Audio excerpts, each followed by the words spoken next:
Salim, and welcome to episode number 15 of the Life Review Podcast. I am your host, Indra Ali. I'd like to welcome everyone back in the building. No, we took a week off last week, but we're back live and direct. Shout out to everybody that's in the chat.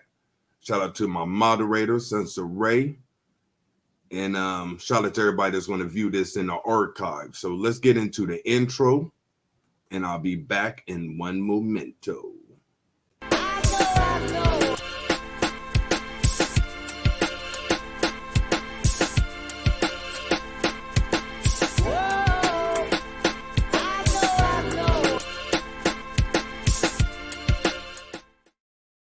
All right, we back.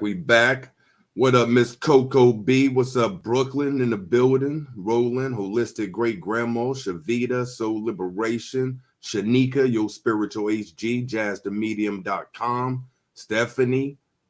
What up, y'all? What's good? What's good with everybody? Welcome back to another episode. So hopefully y'all had a chance to check up on the archives if you've been following along. Like I said, every episode we do is evergreen because we don't deal with just current events and what's going on right now. It doesn't matter when you're viewing this broadcast. You can always go back to the archives and learn something, or at least give you another way of thinking about something. Like I say, every week, this episodes are broken down into 3 parts. The first part is I share some information with you for you to meditate on and put it in information to get your own truth. The second part is I like to invite people on. If you have a question, if you have a comment, you have something you want to share that's going on in your path, you can email us at thelifereviewpodcast@gmail.com. Put your question, and Sensor Ray will send you the link so you can come on. I implore you to do that as soon as possible, so I know that I have some people in the queue.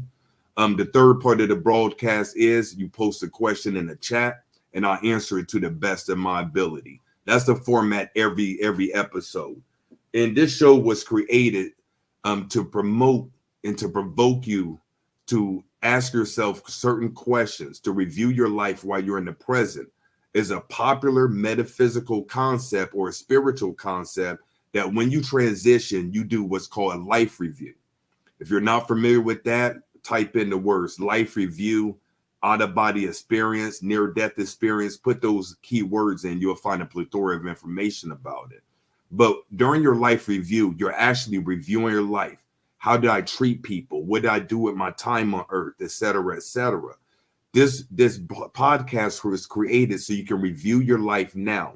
Because we live in the social media age, you know what I'm saying? We came from the age of information. Now I believe that we're in the social media age.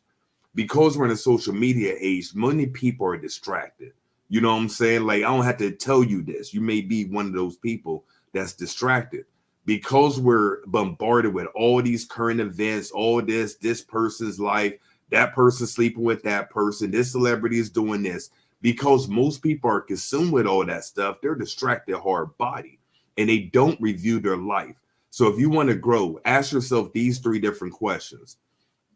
Am I fulfilling my purposes, the things I know I should be doing?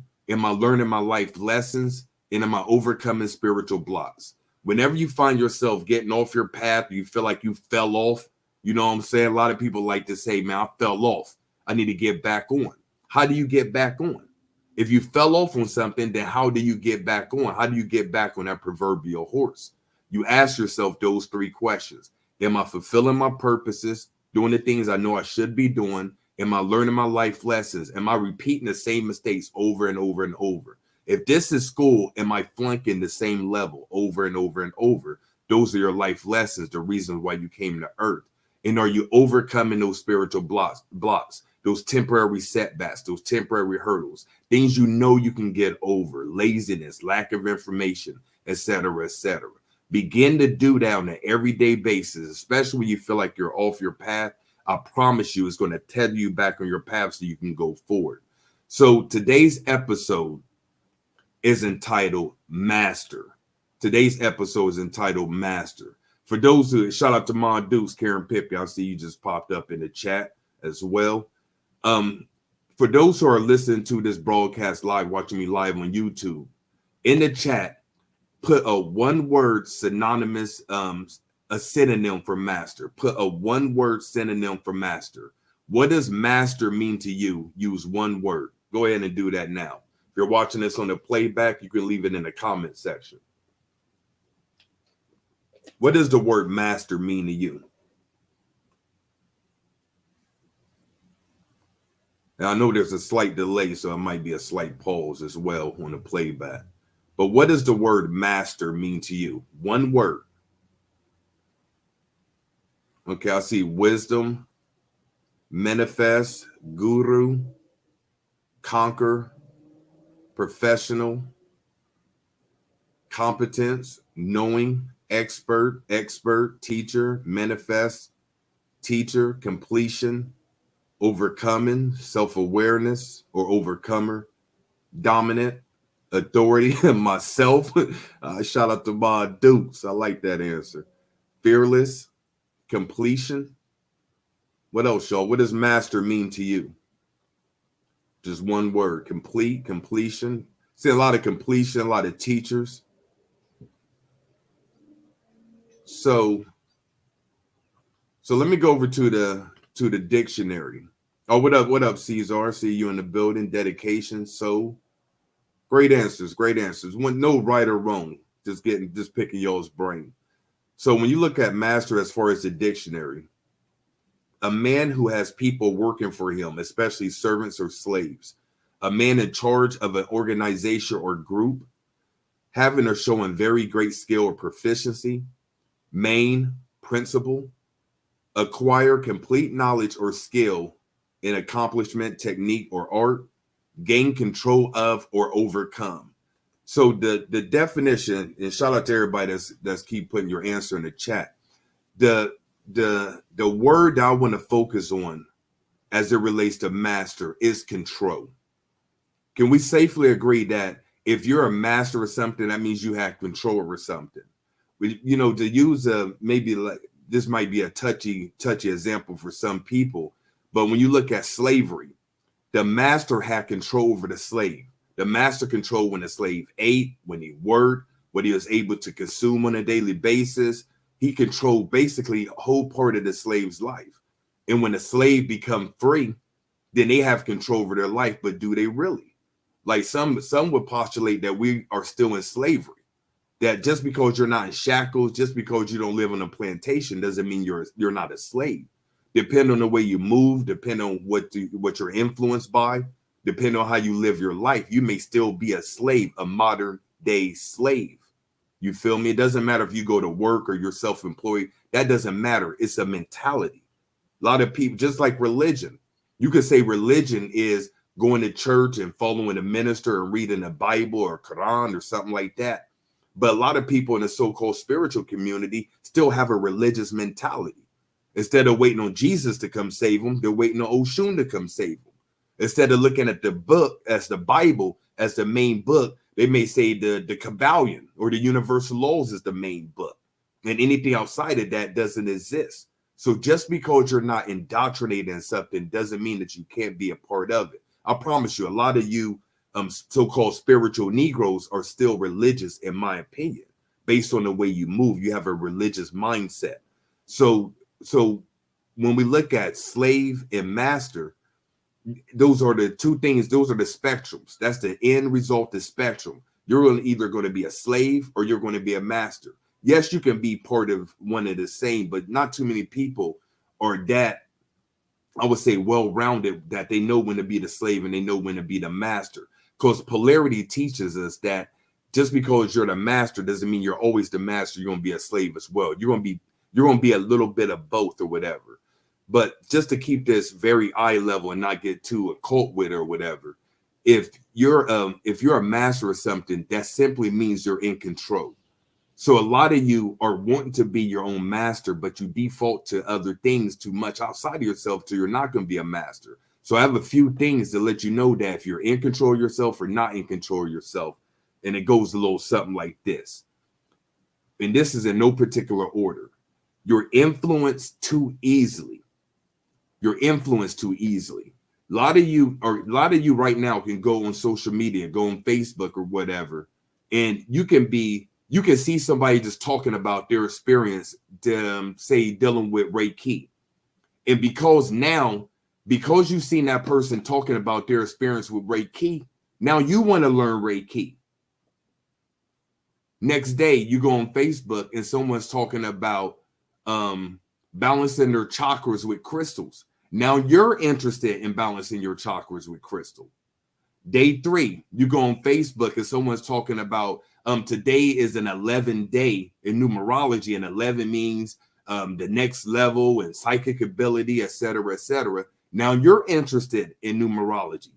Every day you go on social media or you go talk to somebody or build with somebody, they talk about something they're doing. Now you're interested in it because you're easily influenced. You're too influenced. Another example, something's going on in the world. Let's just say it's a negative event. You go on there and you see this event is going down. Just fill in the blank on current event. I'm sure it's some event going down right now. I live in Ohio. There was a train derailment or something like that.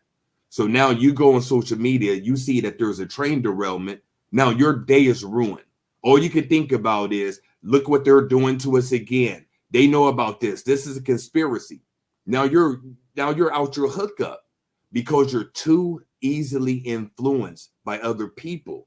So when you're not in control of yourself, you're allowing other things to be in control of you. Some people was controlling you with social media. Some people was controlling you as gossip at work. Some people, it might be your mate that's easily influenced you. Whatever you don't feel like you're in control of, somebody else is controlling it. So one of the ways to know that you're not in control, you're not your own master, is you're too easily influenced by other people. Another thing, you lack confidence. You lack confidence. Because you're not in control, because you're easily influenced by other people, you lack confidence. Just think about, like, right now, if I told you, like, say you know how to drive a whip. This is a perfect example. You know how to drive a whip. You want to go cross country. I live in Ohio, so let's just use this as an example. You live in Ohio and you want to drive to California. If you're confident in your driving ability, you'll be like, okay, I can safely drive to California, no problem. But just say you just got your L's. You know what I mean? It doesn't matter if you're 16 or 21 or 35. You just got your license. You may not be confident that you can safely get from point A to point B. Now take that same analogy and apply it to anything. Whenever you're not confident about something, you're going to require to either be shown how to do it, take a class on how to do it, and there's nothing wrong with that. But imagine you going to 12th grade, graduating from 12th grade, and then repeating 12th grade. So every year you're in 12th grade. That doesn't make sense. If you're confident with what you have and what you know, then you can proceed with that confidence.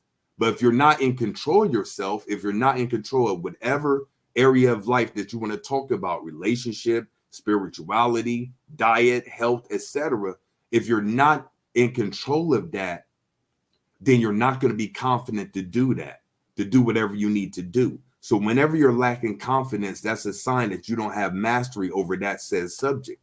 Somebody put in the chat that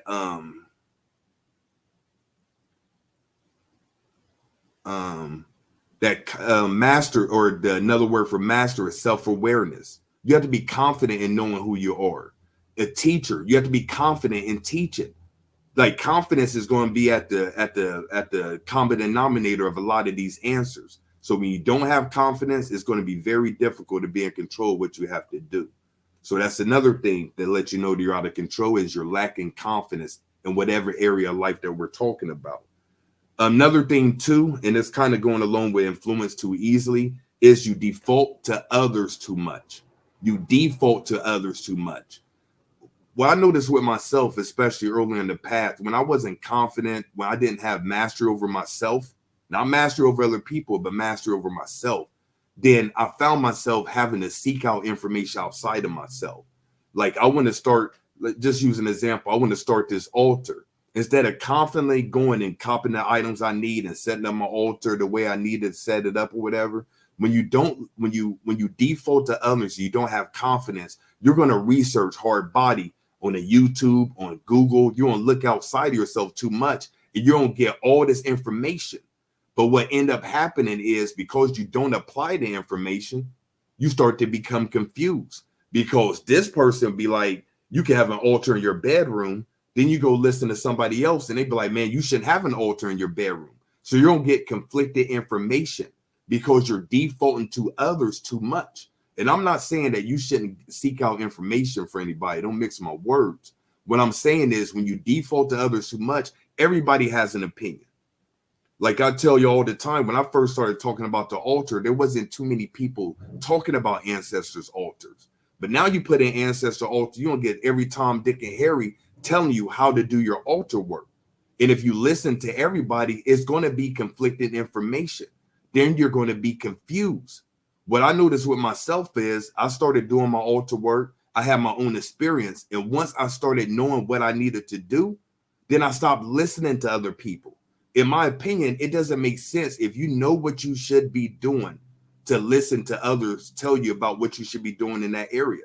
Like, for instance, if I take a person and say, Miss BB say yes, you're a female. What do I look like telling you how to be a female? If you're already comfortable in your divine feminine and you feel feminine within yourself, then why do you need another person to tell you, especially a man, to tell you how to be feminine? If you know for sure how to meditate, shout out to Kenneth Cooper. Kenneth knows how to meditate. He can meditate that one way. What does he look like going and joining a class talking about how to meditate? It doesn't make any sense. You're defaulting to others too much because you don't feel like you're in control of that part of your life. So get in control of that life and you don't have to default to others. I tell, especially my accelerator members, spiritualaccelerator.com, I tell them all the time, stop listening to 20 million different people. Like if you're in a part where you're still a neophyte or you feel like you're still gaining traction on your spiritual path, then yes, have you one or two teachers, mentors, or guides. But I promise you, it becomes troublesome when you have 5 different teachers, 20 different teachers. You know what I'm saying? Like when you go to work, you don't have 30 different bosses or 30 different supervisors because they will give you conflicting information. So why you think that's any different when you're dealing with the spiritual path? You're getting conflicting information because you're talking and dealing with too many people, too many different people. So stop defaulting to others, especially once you know what the hell you're doing. But when you're still figuring out what you're doing, then find 1 or 2 people that deal with that subject. So you want to learn how to meditate, then follow or listen to 1 or 2 people dealing with meditation. Read a few books and then take the information that resonates with you the most, apply it, have your own experience, gain confidence. Then you don't have to keep listening to these Negroes who, for real, don't even know what the hell they're talking about. They're just repeating something else that sound fly that they got from somebody else. A lot of people you're listening to are just kicking up game from gurus of the past, your Bobby Hemmings, your Dr. Valentine's, your peace and blessing be upon them, Dr. Blair. They're just remixing things that have already been done. Remember, there's nothing new under the sun. All right. So defaulting to others too much shows that you're not in control of whatever area of life that we're dealing with. Last thing. And remember, if you want to holler at me, the Life Review Podcast at gmail.com.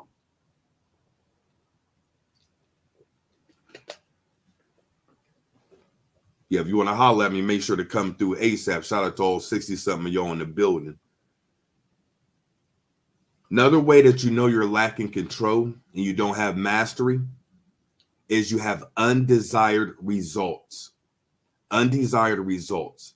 The beautiful thing about having mastery over yourself and whatever you're doing and being in control and having proficiency is the results are going to be predictable. Anybody who has mastered weight loss, they know if they eat a certain way, exercise a certain way, they're going to feel a certain way. Anybody that's mastered a meditation regimen or routine know if they meditate at a certain way, do it at a certain time, perform it at a certain way, they're going to feel a certain way. The results are predictable. If you are proficient at your job, say you're a machine operator at your job, and you can confidently go and operate that machine, then you know you're going to produce whatever product that you're dealing with at your job.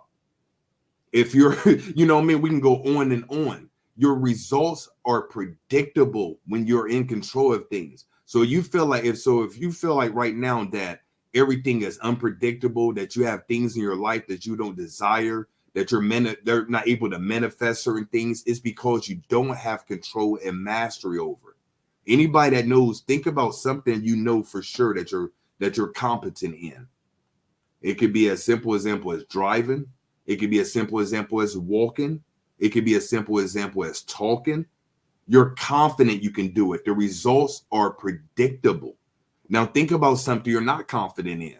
Say maybe rocket science. You know what I mean? Something very, very advanced. You're not going to be confident. The results are going to be all over the place.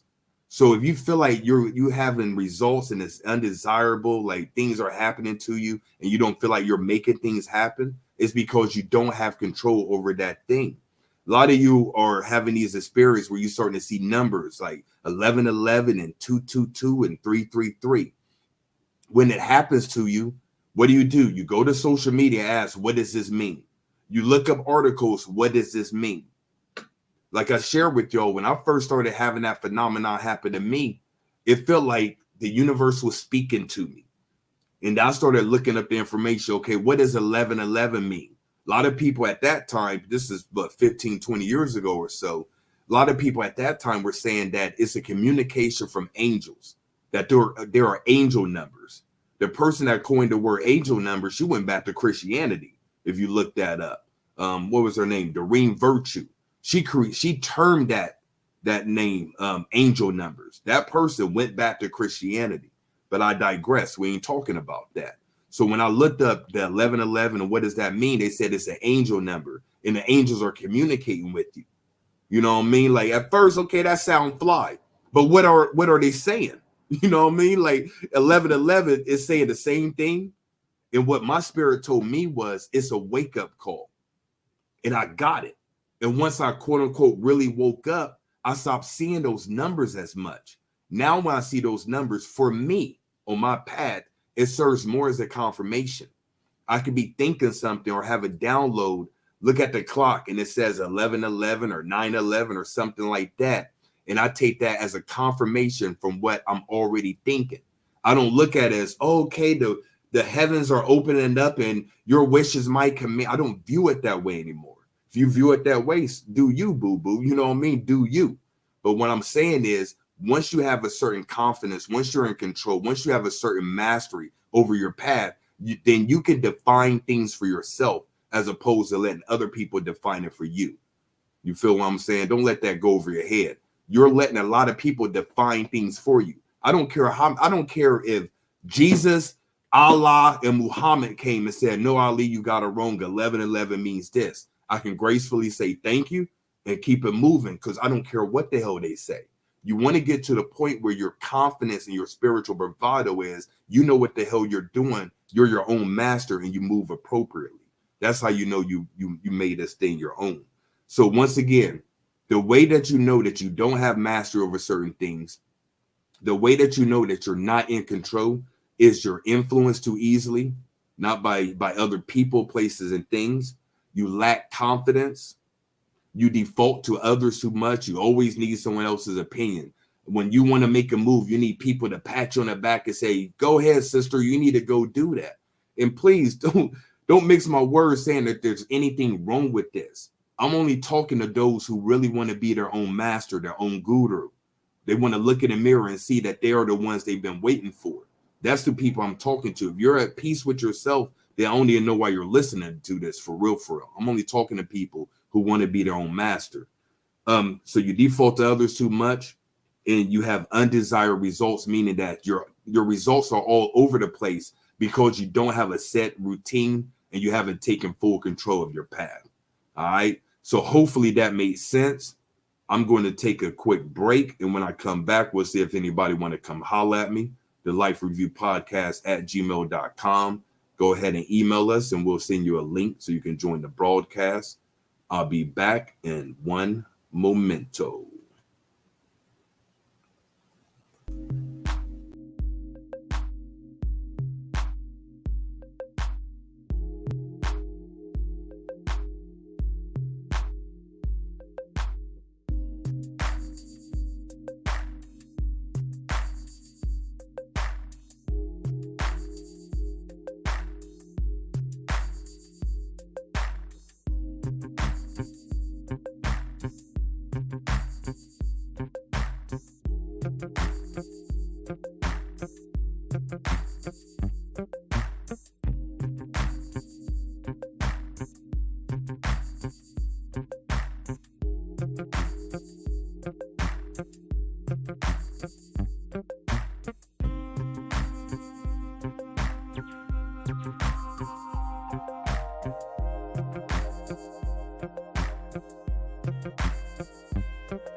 All right, we're back in the building. We do have somebody that want to come through or holler at me.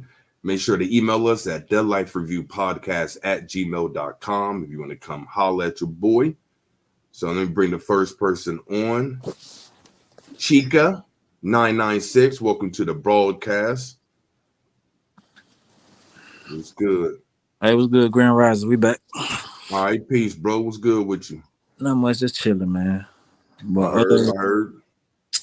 So we talk about greed as being a sin, and it works with the lower chakras. So is it like creating a detrimental effect when on focusing on greed and trying to manifest money and wealth?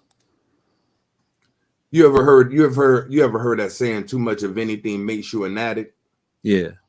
You know what I'm saying? I think it's Tribe Called Quest, if I'm not mistaken. Check me in the chat if I'm erroneous in that, but I believe it's Tribe Called Quest. Too much of anything makes you an addict. So when you look at it that way, then what is greed? Because anything in excess to what you need can be a form of greed. Right. You know what I'm saying? But it all depends on the context. So say for instance that you're saving some canned goods and you have more than what you need in case there's a zombie apocalypse. Let's just put it like that. Is that greed or is that being prepared? And by you having more than what you need, or aren't you able to help others in case that do happen? So using an example of money, say you got money that one way, or you got way more than what you need, then you're able to help other people. So it's more so a mentality, in my opinion. It's more so your intent. Do you want to be greedy and have just to say I have and just to have more than others and take resources from other people? Or do you want to have more in order to kick back and help other people? I think it more deals with your intent. Okay, it makes sense. You know, and that goes with anything. It's all about your intent. I got you. Cause I don't know if you know Dreamwise or not, but I was in like a meet with him, and I just asked the question like, in love and money, and I was telling him that like I ain't want to fall in love with everything that I got because I ain't want to trap myself here and end up having to come back. So is it important to detach from everything else?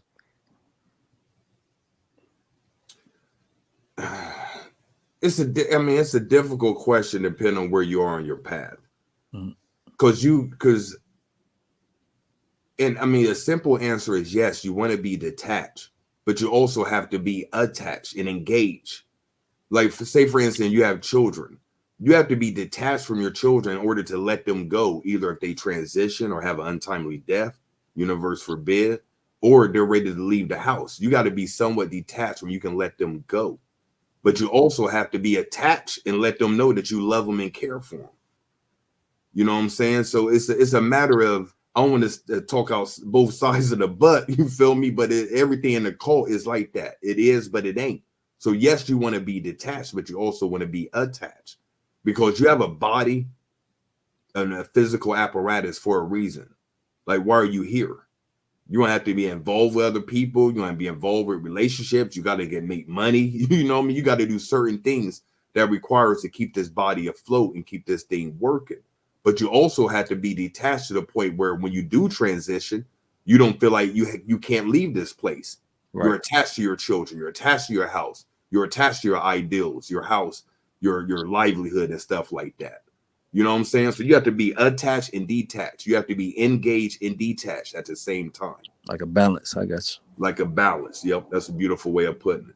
Cause I know it's like when I first started having my Kundalini rising and started getting into my spiritual path that one way, man, I was ready to float into the ethers, bro. You feel me? Like I ain't care nothing about earth. I ain't care about nothing, bro. I ain't care about bills. I ain't care about a damn thing. All I care about was light. Right. You feel me? But then that defeats the point. Then why do I have a body? You know what I'm saying? You could have done all that. You could have done all that work in the ethers. So you have to ask yourself, why did my spirit, why did my soul want to be trapped in this meat flesh called humanity? And why am I here? And then also, will I be able to let this thing go? Right. That's my You know thing. what I'm saying? So it's all about playing in this movie, but you're able to lose the movie theater. You feel me? I got you. I appreciate it, man. That was my question. All right, my brother. Appreciate you calling in. Always good to holler at you, man. All right, I'll no rap problem. at you again. Mhm. All right. All right, let's keep this thing moving. We have Shavita. I'm gonna go by. I'm just say Chevy. You feel You me? got it. What's up, Chevy? What it do? Chilling. We good. Awesome. Good. So, first of all, thank you. I know you don't like thank yous, but thank you. Yeah, why everybody say that, man? I must be a jerk, yo. You're not a jerk. You're just doing what you do. I appreciate. Let me say it like this. I appreciate the acknowledgement and thanks, but I'm not attached to it. You know, let's do it that way. No, I appreciate you.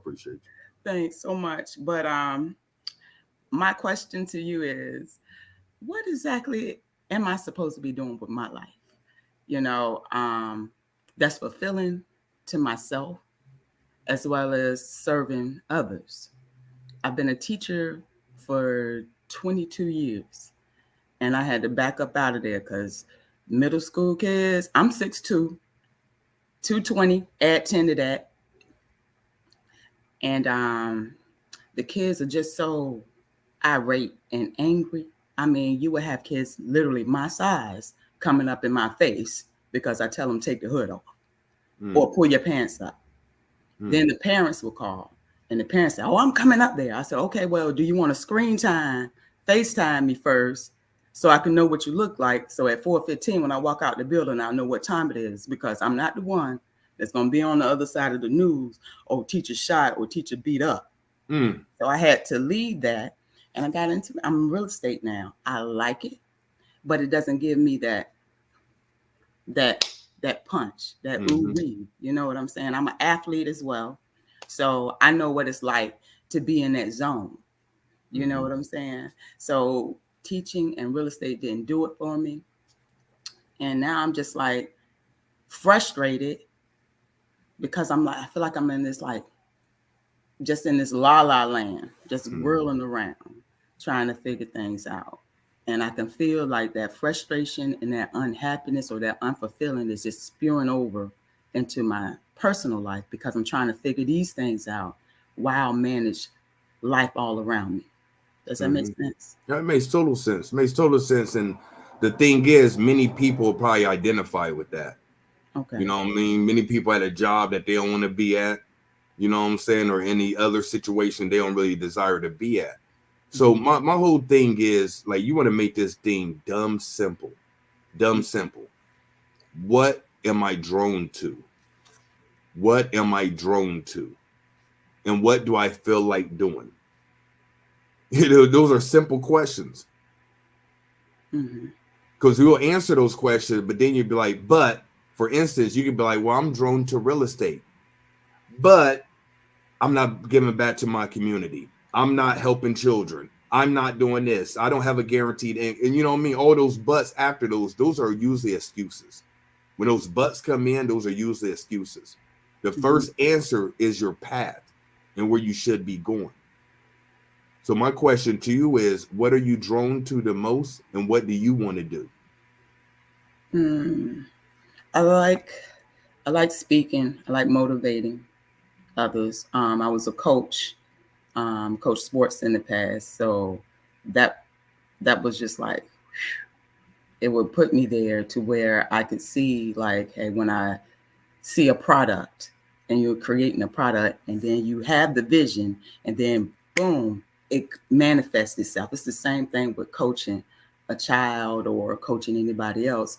They take the tools that you're giving them and the drills, and then you see it perform and it's like, yes, they got it. Or when you're teaching, you see the light bulb come on.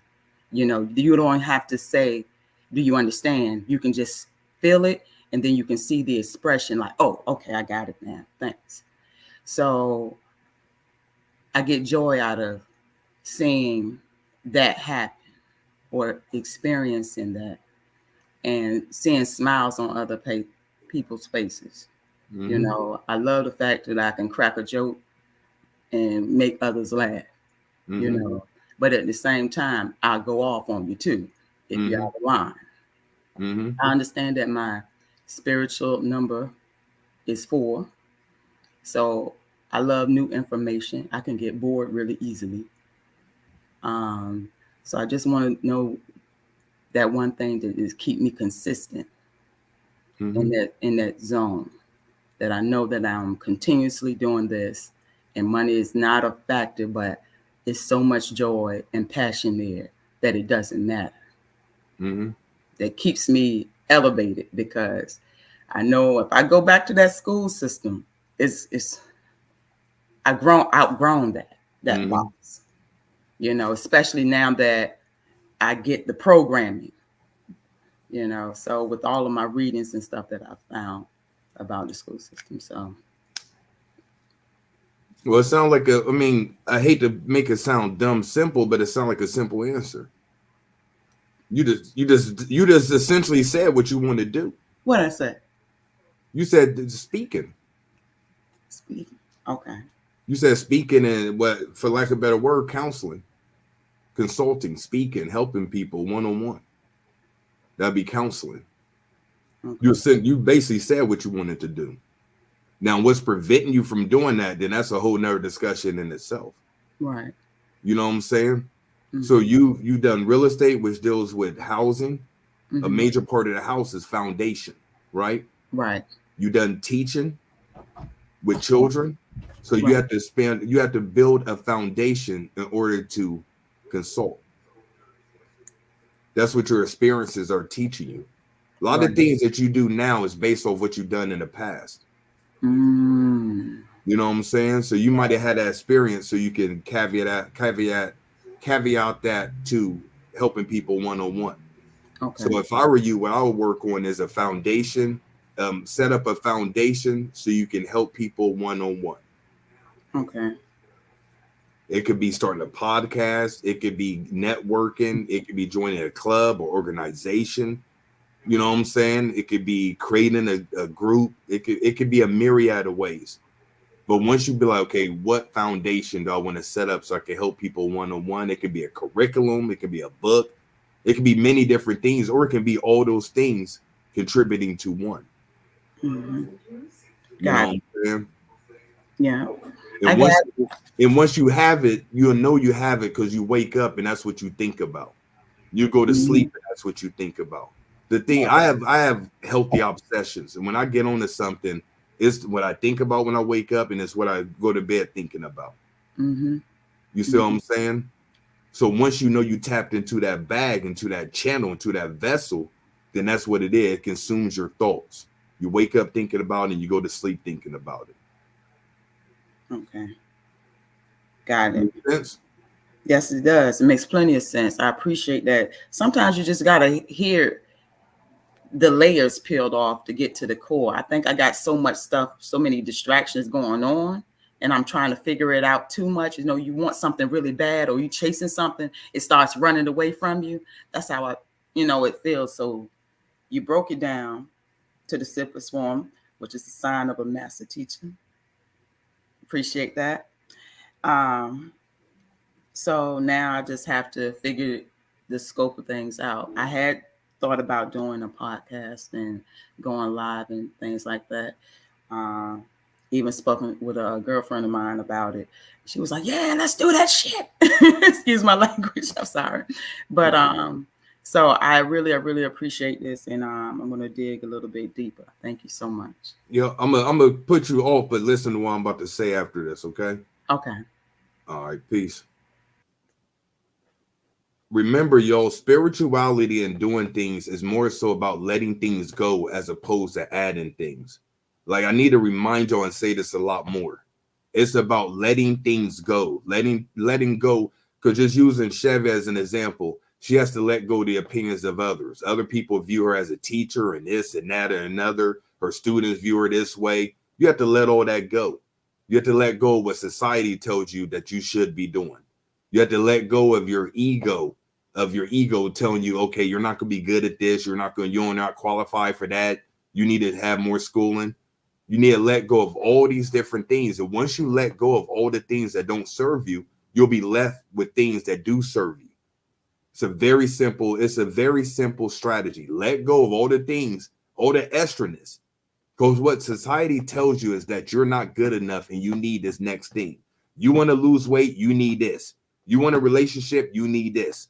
You know what I'm saying? Everybody is always telling you what you need.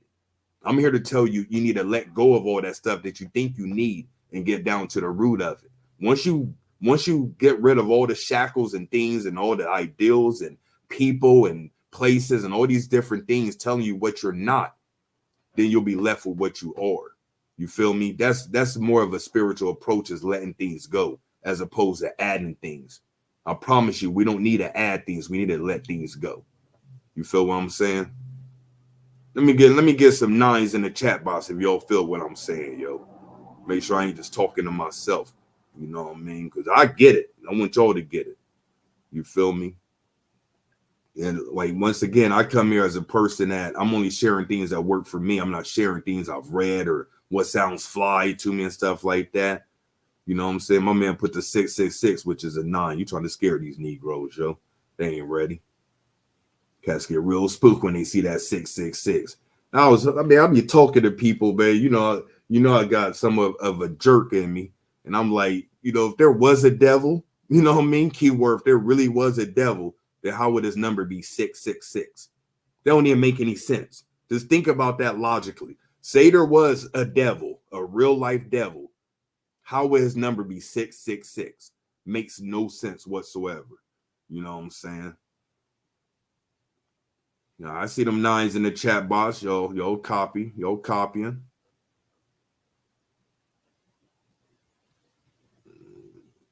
Yep, 63. Then it went down with 65, 9 to 11. Ma Duke said big 9 energy. You feel me? Okay. So do I have anybody else that want to come through and holler at me? If not, let's get these questions popping in the chat box. Let's get these. Oh, you got to send me the song, Lounge Brown. Said it made a song about spook booze. You got to send me the song, yo.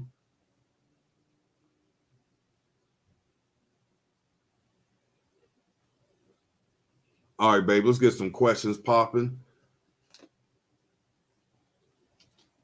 So post your question in the chat box, and if you want to holler at me still, come the Life Review Podcast at gmail.com. Remember, L9shop.com, EL9shop.com. If you want to support this broadcast and you want to cop some things that you're already getting for your spiritual path, L9shop.com, that's our metaphysical store. We make and create things, and we also carry some hard to find things. Want to join a community of like-minded souls and you resonate with my energy, you feel alone, feel like you need a little bit of guidance, a little support, a little community, go to spiritualaccelerator.com at spiritualaccelerator.com and read all the information. If it resonates with you, make sure to sign up and you can be part of my community. And the Ohio Earth Mounds tour, like I told y'all, it was going to sell out. The VIP is already sold out, but you can join a wait list in case we have any cancellations. If you want to drive yourself to the mounds, but still be a part of it, you can sign up. I'm only going to take so many more people.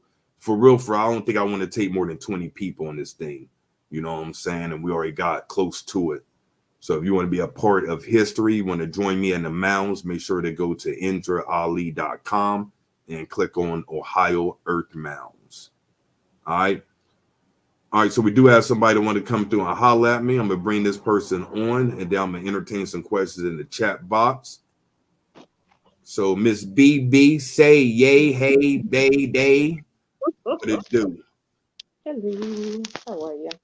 All is well. How can I help you this great morning? Taking my spook book energy. You ain't too much of a spook boo. You come holler at the God. You feel me? I graduated. You graduated. You graduated, yo. Okay. My question was, I've just got my book, so is it possible to choose a feminine and a masculine for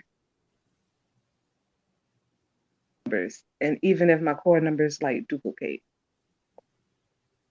Okay, you cut out for a second. Is it okay to create a masculine and feminine? I'm assuming deities on your altar.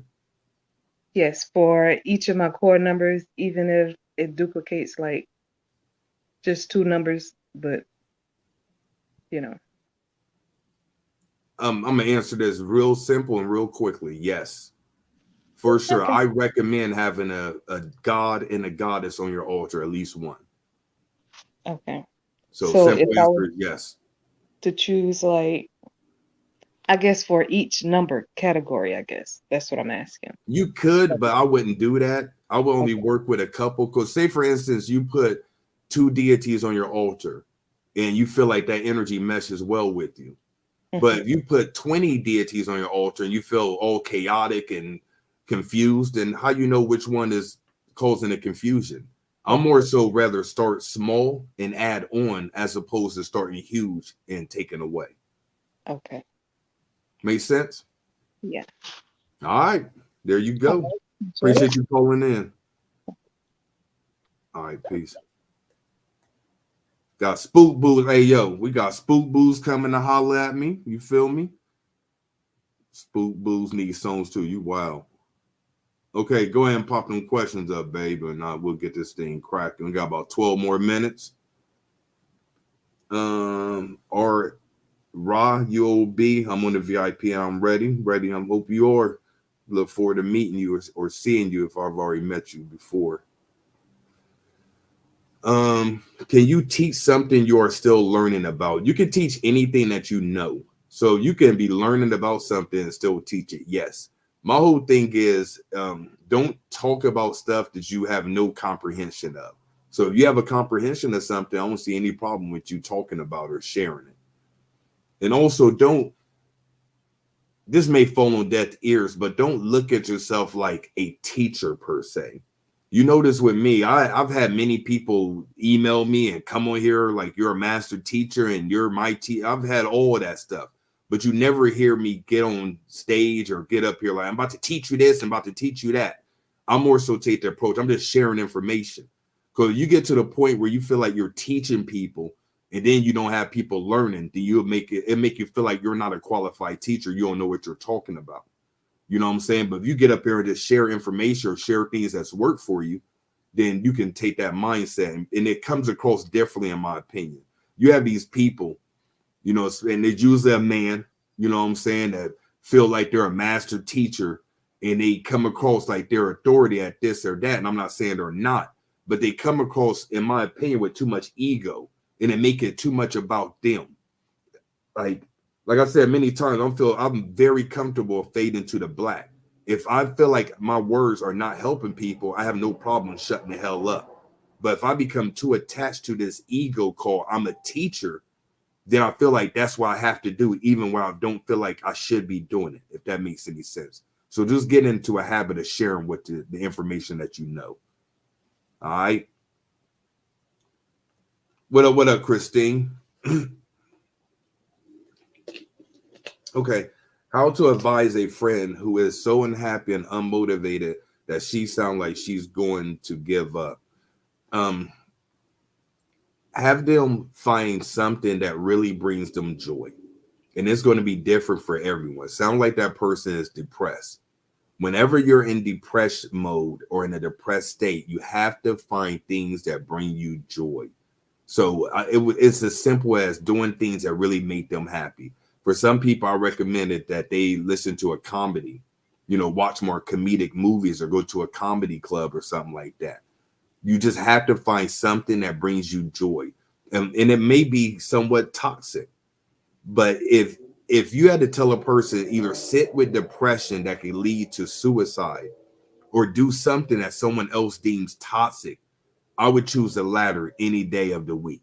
So have that person find something that brings them joy. It could be going to the casino, you know what I mean? Buying a lottery ticket. It could be anything, but that person needs to find themselves some joy.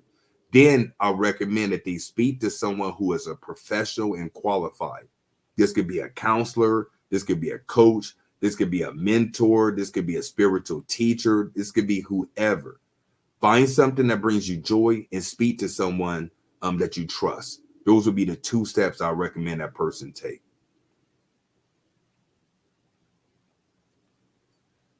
Can you comment about how to master your mind, Ali? How to master your mind. This is a lecture and a class within itself. First thing I would recommend is watch what you have coming into your mind. Watch what you have coming into your mind. It's difficult to master your mind when you have too much input or too much output that you're internalizing. So this is the news. This is social media. This is opening your business to a lot of people. Like there's people that are in relationships and they ask single people about their relationship. Or you're talking to your single girlfriend about your husband and your relationship. That makes no sense. You know what I mean? So watch what you're allowing, who you're allowing to put information in you. That's one of the first things that I'll recommend that person do. But also, it's going to really deal with, what do you mean by your mind? Like, how do you master your mind? What do you mean by your mind? Are you talking about mastering your thoughts? You know what I'm saying? Because when you think of the mind, you think about your thoughts. And how do you master thought? You know what I'm saying? Like, how do you master the thoughts that's coming in? Because the thoughts that you have coming into your mind, you don't need a TV, social media, or another person. You'll have thoughts that come into your mind from the ethers, from the heavens, from your higher self, from the spiritual community. And when I say the spiritual community, I'm talking about the angels, the demons, you know what I'm saying, the fairies, the gnomes, etc., etc. So how can you master that? You master it by elevating, by growing and evolving as much as possible. The more you grow and evolve as a human being, the higher your thoughts are going to be. Just think about when you first started doing anything. How was your thought and your mindset? But then think about things that you have achieved mastery in. Then how are your thoughts? Like I remember my thoughts when I first started on my spiritual path, and now I have my thoughts now. They're completely different. Yes, they're one and the same in certain aspects, but they're elevated. As far as like one simple example is, I used to be a blame person. Blame this, blame that, blame the government, blame the powers that were, blame the slave master, blame the colonizer, blame. And then you start viewing things from a God's eye level, where you start to see, okay, this happened because of this. Like, it's hard to know how powerful you are until you're subjected by a bunch of BS. It's hard to know that you're God until you start to deal with devilish things. It's hard to know how spiritual you are until you start to deal with secular people. You feel me? When you can maintain who you are in any environment, like I can go into a church, it's not going to change who I am. I can talk to a devil worshiper, it's not going to change who I am. I can talk to an atheist, it's not going to change who I am. So once you start to elevate yourself, elevate your mind, your body, your soul, start to elevate yourself in all levels, then your thoughts will become elevated and you'll be able to master your mind in that way as well. So it's hard to really know as far as like the context and what you're saying it, but hopefully that makes sense of what I'm saying to you.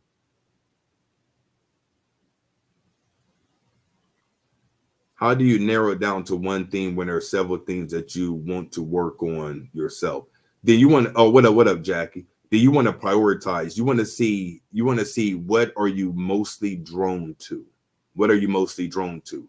Just say, for instance, I'm going to take a simple example. You being a female, say you have 5 dudes that's trying to holler at you. You got 5 dudes that's trying to holler at you. How are you going to, you know what I mean? How are you going to pick and choose which one to go on a date with? Like it's Saturday and you got five Negroes all in your inbox trying to set up a date with you. How are you going to select which one you're going to date with? You're going to be, okay, this person looks this way. This person has this. This person can take me. You know what I mean? You'll start to pick and choose based on what you're drawn to.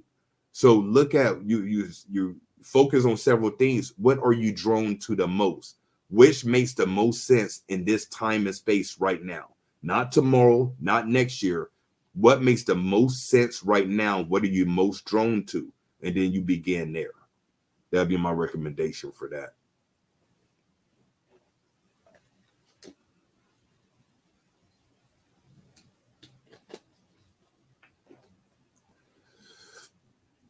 My man spelled ayahuasca phonetically. I'll feel you, man. Because ayahuasca does not like it got an A, H, or a Y in it. Would you recommend ayahuasca or shrooms? I don't have any. I know the new shrooms that people are taking. I have no experience with, and I have no experience with ayahuasca directly. I would say those things open you up to things about yourself. Like you hear people talking about the beautiful experiences with ayahuasca. I'm speaking on ayahuasca. That's why I have the most research on. But you have people talking about all the beautiful experiences with ayahuasca.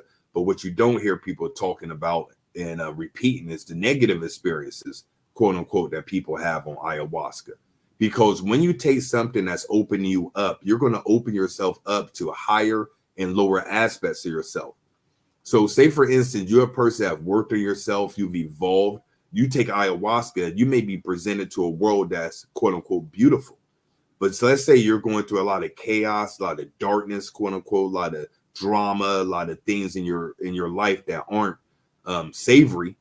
Then you take ayahuasca, you might open yourself to lower aspects of yourself that aren't ideal, things that you don't want to talk about and put on Facebook. You feel me? So it really depends on where you are on your path. But anything outside of yourself, and I know you probably know this and most people, but it still bears repeating. Anything outside of yourself is a tool. It should not be taken as the final answer, so to speak. So I don't recommend, honestly, that you take you shouldn't need anything for anything. You shouldn't need a mantra to get into a meditative state. You shouldn't need a mantra to get into a magic state. You shouldn't need anything outside of yourself in order to get into a certain state. But you need something until you don't need anything. You need a teacher until you don't need a teacher. You need a book until you don't need a book. You need a reading from this psychic and this medium until you don't need one. So it's going to you have to really assess where you are on your path. Me personally, I wouldn't take any ayahuasca or shrooms unless I want to do it for poops and giggles.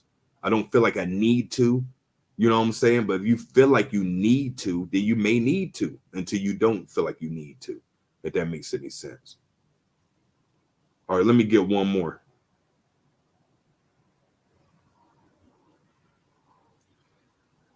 Okay, questions. Do you have any tips on how to stay in a lucid dream when you notice you are in a lucid dream? You want to relax as much as possible.